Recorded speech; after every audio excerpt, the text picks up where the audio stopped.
Today's story was written by Reddit user Stilgar2300. I remember first contact with humanity like it was yesterday.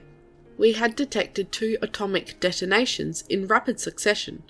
High Command dispatched aid ships to the yet unknown advanced race that was suffering from rapid nuclear disaster, only to find not only was the race woefully underdeveloped, they had weaponized atomic power.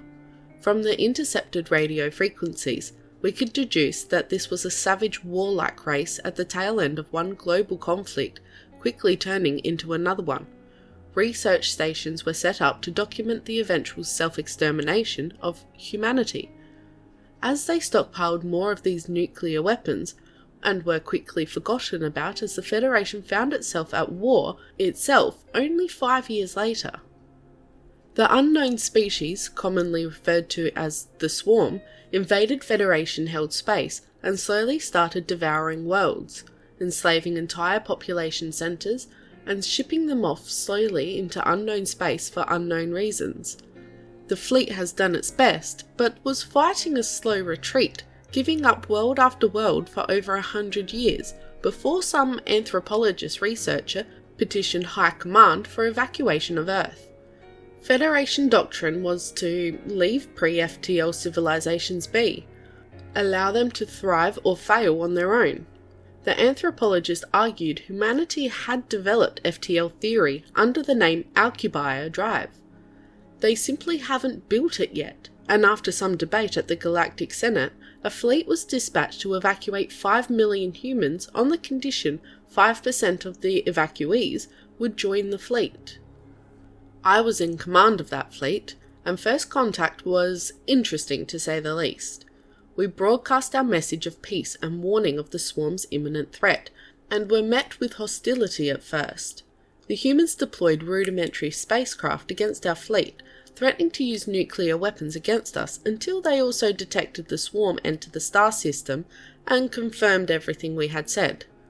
After some quick and tense negotiations with the United Nations, a proto-federation of their nation-states, they agreed to allow 5 million of their citizens to be evacuated on the condition we leave all the small arms and space fighters we can to give the rest of the world a fighting chance.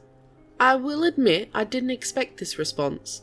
There were riots in the streets and civil unrest for sure, but the determination I saw in the military leaders as my Marines hastily gave them instructions on how to use, maintain and produce munitions for the small arms definitely gave me pause. These were men who were about to fight a hopeless fight, but if you listened to them, you'd think they'd already won. They were joking with each other days before their utter defeat, but I had never seen a fighting force's morale higher.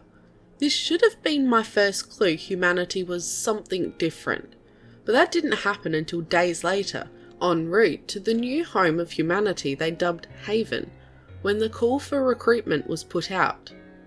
We had explained to humanity that a minimum of 250,000 would be required to join the war effort for a minimum of 2 years to be granted emergency entrance to the Federation. When it was all said and done, 4.2 million of the 5 million humans had volunteered for service. For the first time in 100 years, the fleet had to turn down applicants for fear of extinction of a species. All in all, 3.5 million were eventually sworn into the fleet, and after training, spread out among the ships, bolstering our numbers considerably.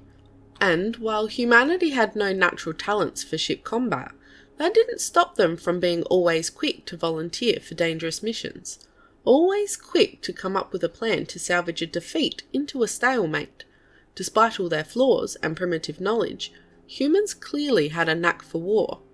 Something we didn't account for was their knowledge of ground combat, something they called guerrilla warfare.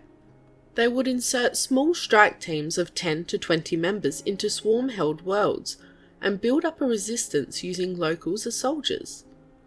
These cells would strike supply depots, food, and even shipyards, crippling the swarm's war effort. In only a short year, the slow retreat ground to a halt, with the swarm being forced to protect their spread-out backlines. Even sooner we began to retake lost worlds, each time finding armies of locals turned into elite killers fighting beside their human teachers. With each liberated world, the new human Senate delegation would petition for an expedition to be sent to Earth.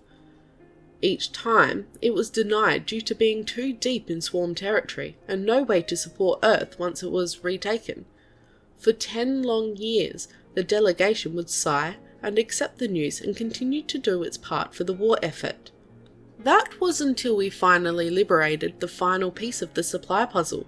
We have finally secured a route to Earth.